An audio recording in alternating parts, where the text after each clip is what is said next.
It's Becky Pearson with Pearson Physical Therapy, and today I am joined with Dr Jacobsen, and we are talking about direct primary care. And we have a new clinic here in Broken Bow, and Dr. Jacobsen came in and is kind of, if we'd say, kind of flipping the script on healthcare, which I think is awesome. Thinking outside of the box and giving people other options. So tell us a little bit about yourself, where you're from, and we'll dive into the direct primary care. Thank you. Well, I'm actually from 10 miles up the road at a town called Myrna. I haven't lived there for 40 years, but that's where I grew up and went to high school. So, Broken Bow is kind of home for us. And when you talk about, a new approach to healthcare, really what we're trying to do is turn the clock back 50 years.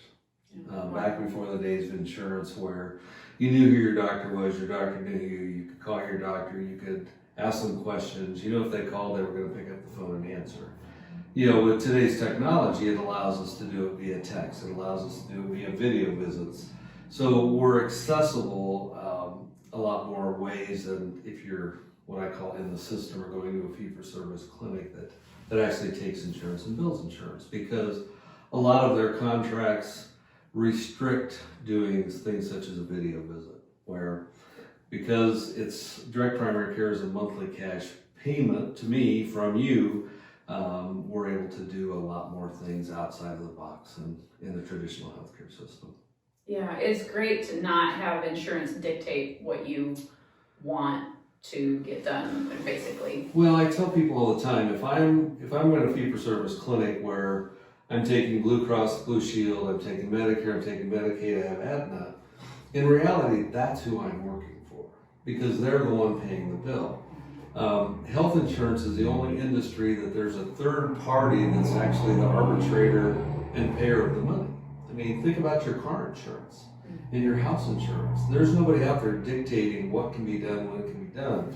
You buy insurance, it has a deductible, you're gonna pay this much out of pocket, and you buy those things for your catastrophic. Health insurance, as you know, being a business owner, any insurance is a risk mitigation tool. Health insurance is not a risk mitigation tool the way it's structured today. We're getting closer to that because these high deductible catastrophic plans are making the consumer spend so much more of their money. Unfortunately, they're not priced like a catastrophic plan. They're priced like a first dollar pay plan is what it used to be. I mean, I was an ag banker for 10 years before I went to medical school. And in 1984, my first banking job, we had a Blue Cross Blue Shield plan through the Nebraska Bankers Association with a zero deductible. Oh, yeah, that's unheard of. Well, yeah, and when they went to $100, you could swear they cut the left hand off every banker in the state of Nebraska because, oh my God, $100 deductible. Mm-hmm. But in reality, it should have never been zero. It should have never been 100. It should have been 5,000 or 2,000 from the start, and then priced accordingly. Just like our car insurance, our house insurance, our homeowners insurance, our business insurance. So we're just really trying to turn that clock back. And a lot of people, think of businesses like Kodak. Kodak didn't keep up with the times when it came to digital because they thought everybody would want to see that picture and hold it in their hand, not realizing that, well, I can't, I just hold it in my cell phone hand. Yeah. And so trying to be innovative and think outside the box, but in reality, we're just turning the clock back. Yeah. So explain how it works. There's a membership involved, and people come as little or as often as needed for that same price. They do. So some people call it membership, some people call it a monthly cash pay. It doesn't matter to me what people call it. It's simply a monthly cash payment from my consumer to me. And for that, I will provide them with their primary care. The price is based upon age, because just like your car, the older a human gets, the more maintenance we require, so the price goes up. So for our pricing, which is different all across the U.S., depending on which direct primary care clinic you go to, we charge $15 a month for kids 18 and under with an adult. 19 to 44 is $50 a month. 45 to 64 is $75 a month, and over 65 is $100 a month. And then we do have, since we have an office in Kearney, which is a college town, we have a college fee of $35. So people say, well, what does that get me? Well, my question to them is, what does your health insurance get you? And really, it gives you access to me and my team. If you come and see us once a month, it's all included in that membership. If you see me 10 times a month, it's all included in the membership. So the only time you pay more is if we do more. So for example, if we were to draw your blood, if we were to do a procedure, if we were to sew you up, if we were to burn off a mole or a wart, you're going to pay more. But the way we have done it, and the way most direct primary care physicians have done it, is we price that at our cost. So day in and day out, I will save people in Kearney 90% on their lab work. Because we have a negotiated price with a lab company. We charge $10 to draw your blood. You pay essentially what I pay for the lab test. I've rounded them up to the next dollar. So our basic lab panel, which is a five test panel, includes a complete blood count to see if you're anemic, have an infection, an expanded liver kidney test, a TSH for your thyroid, a cholesterol panel, and I check a vitamin D at least once on everybody because over 70% of Nebraskans are vitamin D deficient, and our customers pay $42 for that. We've had people that have told us they pay $250 to $650 depending on where they go in Kearney. Wow. So that's just one savings that we do. We also in Kearney dispense medications. I don't want to do that in Broken Bow because I have two pharmacists across the street from me, and the last thing I want to do is take business out of Broken Bow. We came here to help businesses thrive in Broken Bow. So we're working with the pharmacies to come up with a cash price. And I've told them, I don't expect you to charge what I charge because I don't make any money on it. I'm just covering my costs, but make it a reasonable profit margin so that you can stay in business, but yet our customers aren't paying this inflated arbitrary price that's set by an insurance company. Because unfortunately, that's where pricing is set. I mean, I'll give you an example. I talk about a lot is an MRI.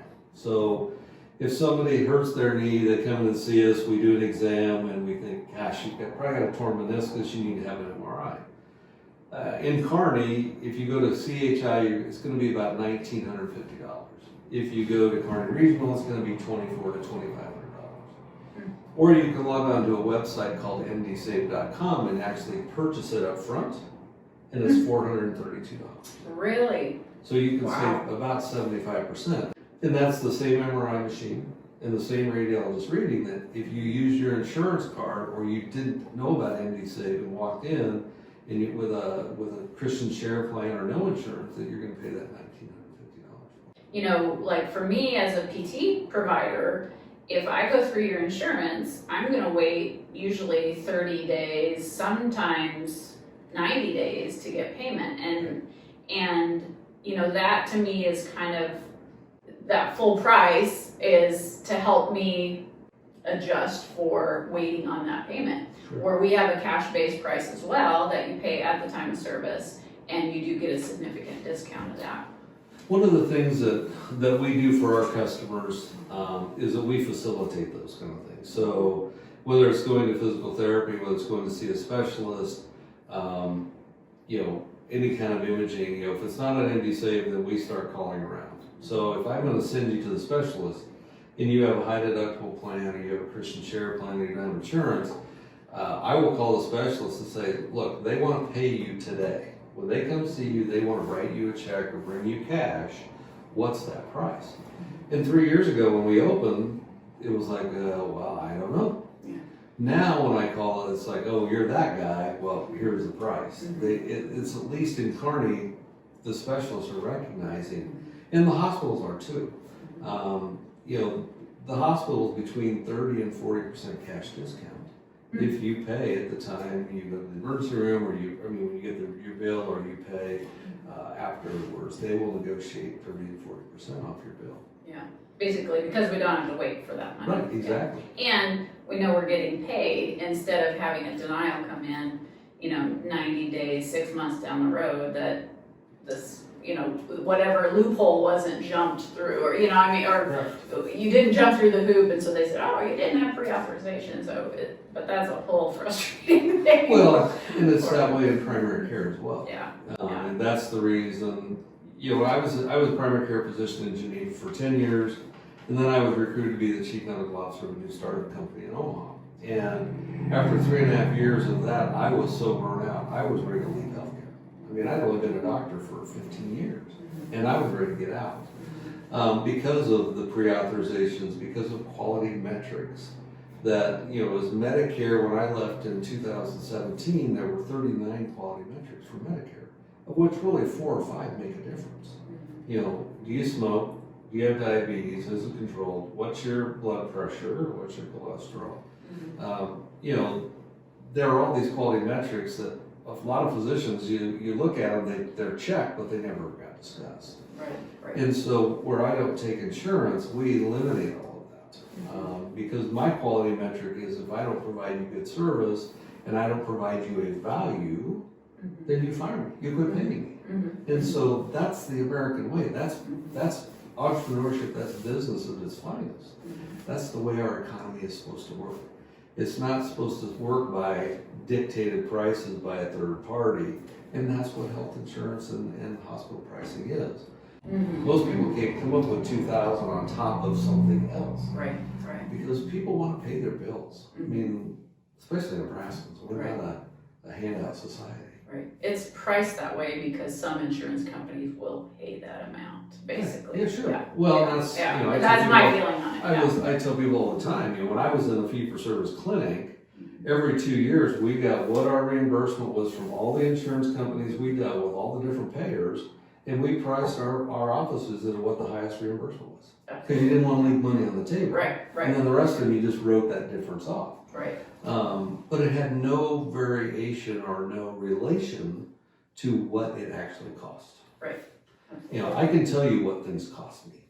I by eliminating insurance, I figure I cut between 40 and 45% of my overhead right off the top. So we can have a smaller patient base. So in Kearney, we're a little over 600 customers in our panel, but that allows me to guarantee same day, next day appointments. That allows me to fill medications typically the day that our customers need it.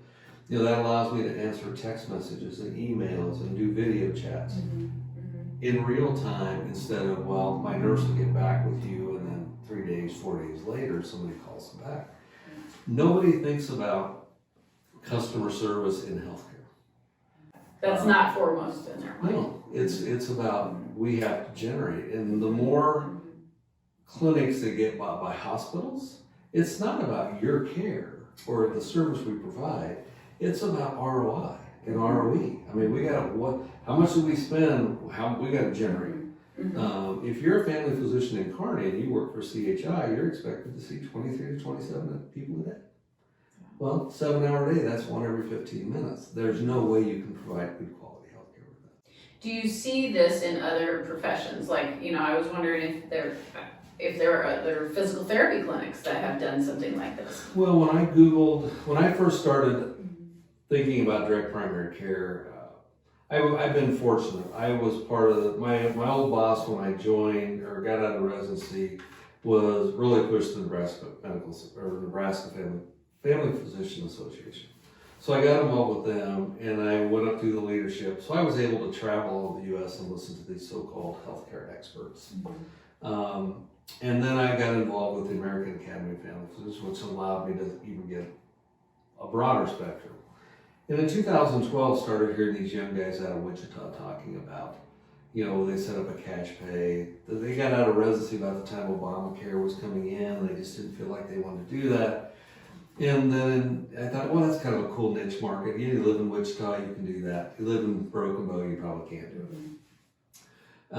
And then in 2015, their message kind of changed that, well, now we're having small businesses come to us saying we can't expand our business because our healthcare costs are killing us. Can you help us? So they worked, and about that time, it's like, yeah, I think that would work. So when I finally decided that I was going to get out of the fee-for-service world, I did quite a bit of research, and there are physical therapists that are doing cash pay clinics. I mean, I'm not sure how they work or what they use as their benchmark, but there are. I mean, there are dentists that are starting to do cash pay because they're tired of dealing with the insurance. Optometrists, I wish there were more of them. But we're even seeing in the medical and the physician world, OB-GYNs are starting to.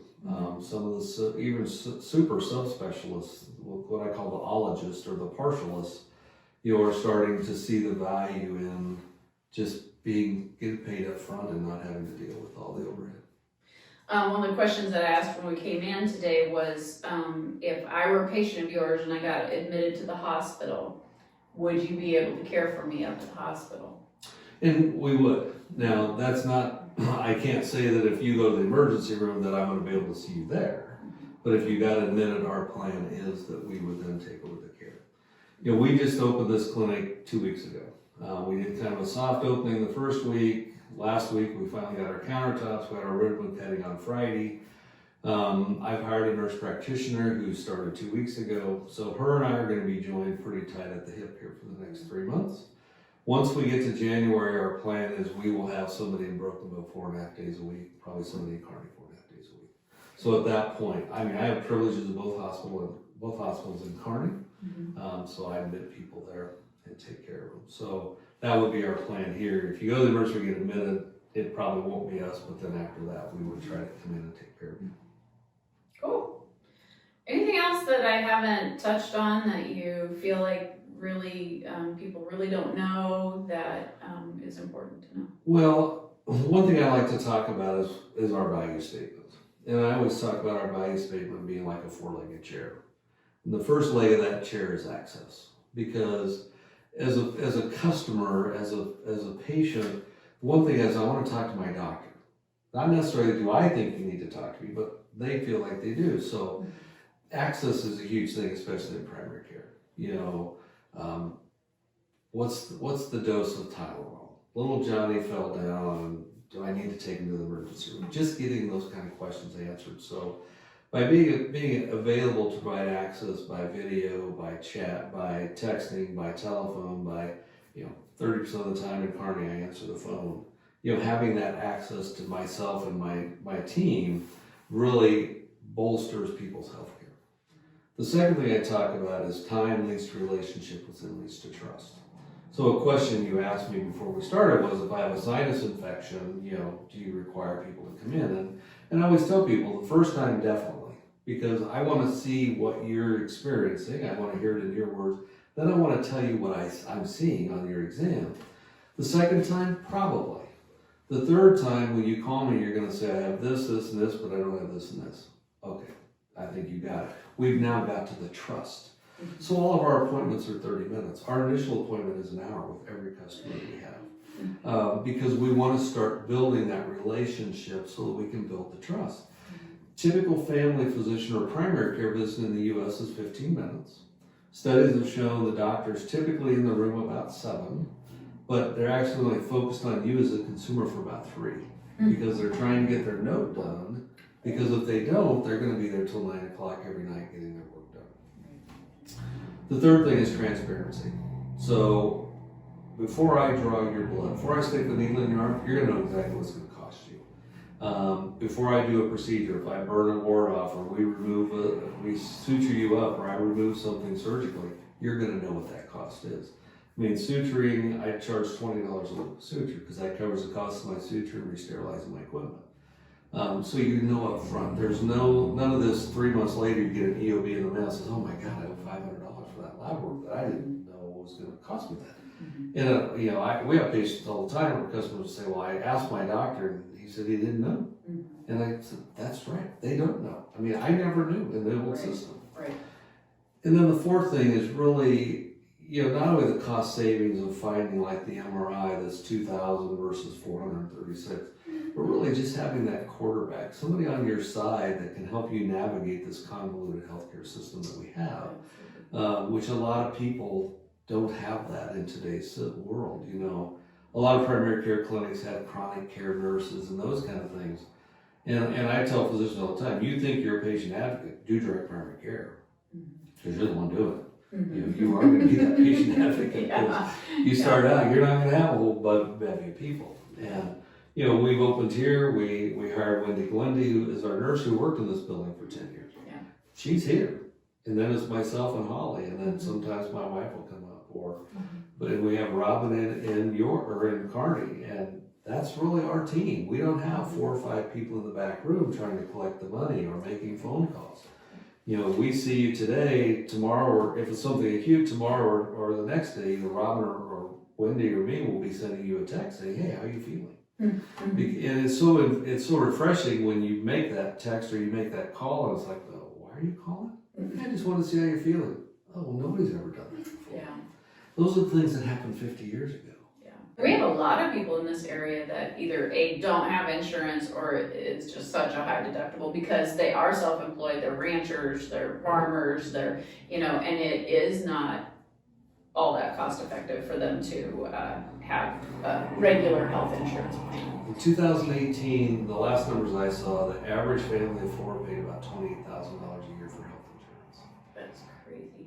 So if you take just say for instance, you take a Medishare plan or a Sonera plan, your employer, and it costs you $400 a month or $500 a month, so there's $6,000, and you take that other $22,000 and you put it in savings, you can buy a lot of things with cash, because again, everything in the world is negotiable.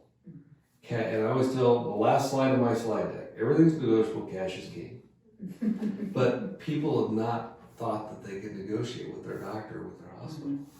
Well, yeah, it's no different. And when you have somebody, a third party paying for something, and you're immune to knowing what the cost is. And when you talk about people now with high deductible plans, they're really now seeing what's getting charged. And it's like, well, this is crazy. Yeah. $12 for Tylenol? Yeah. I was in the hospital and I got an item on my bill, $12 for Tylenol. I could have took 2 out of my pocket for 30 cents or 10 cents. And that's where, direct primary care makes people be consumers again. And that's why I call my customers and not patients.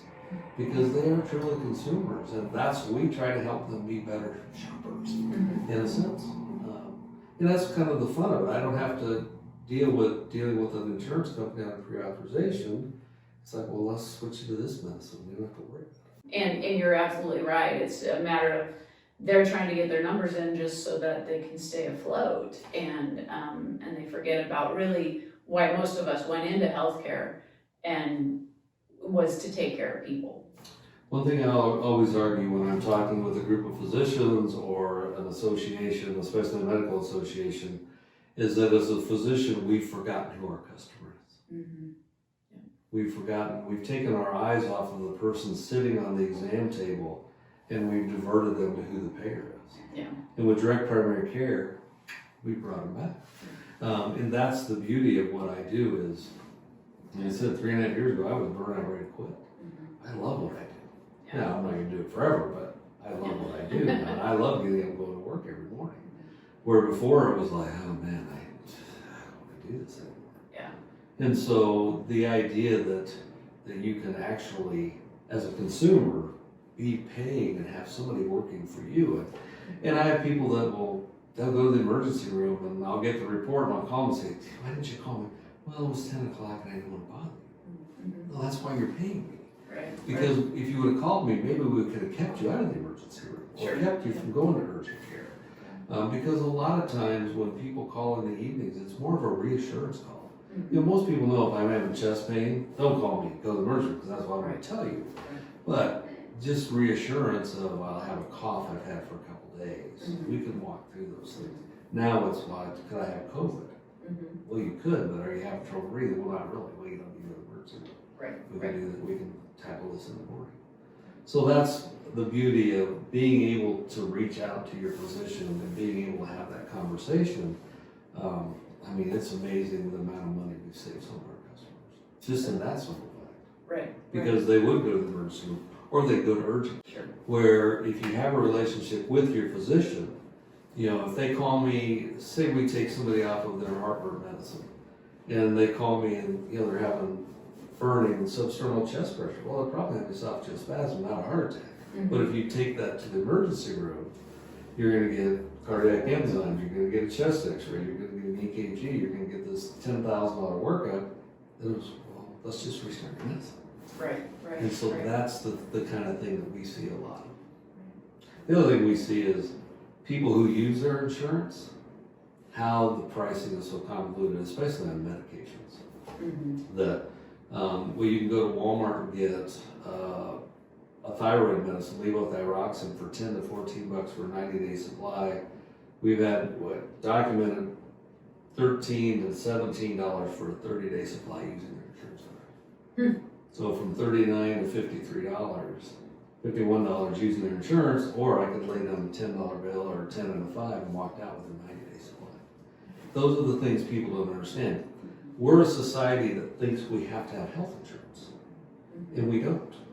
There are other options, whether it's a Christian share plan, whether it's a Sedera plan, which is for small business and associations.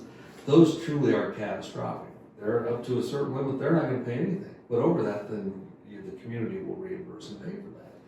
And that's the way insurance should be. And I think we will see more of that as we move forward, but some of that's restricted by the ACA. The companies can't offer that. Well, and people are so used to insurance paying. I think they're moving, I mean, with all of the huge deductibles that we've ended up having to go to be able to afford our insurance, people now realize they probably are gonna have to pay every time they come into a PT clinic or a clinic of some kind, whether it's a co-pay, a co-insurance, or a deductible. But in years past, they just assume that everything's going to be covered, so they're not used to paying when they come in, and that's been a shift that has had to be made, is that it isn't necessarily going to be covered by your insurance, and that's unfortunate, but it is a reality. And that's not the way it should be. We should all kind of have an idea of what it costs us. But again, there's no reason that a third party should be dictating to us what we get reimbursed. Right. So we're seeing more people all the time that are coming up with a cash price because they would rather deal with happy people and get paid than, like you said, wait 90 days and deal with people who are disgruntled because they're so frustrated with their insurance, not paying, or, well, I thought they were going to pay this and they didn't. And usually by that time they're out of the pain. They're out of pain. They've graduated physical therapy. They're like, I'm back to doing everything, and now I have this huge bill. They don't realize how miserable they were beforehand too. So that is another. Yeah, our memories are short. Yeah, for sure. Well, thank you so much for sitting down and talking about this. I think I could talk about this for hours, but it seems like you probably couldn't. Trust me, come on back. I got more I can talk about. We probably will. I think that's great. Like, we could even talk about certain topics. Well, thanks for coming.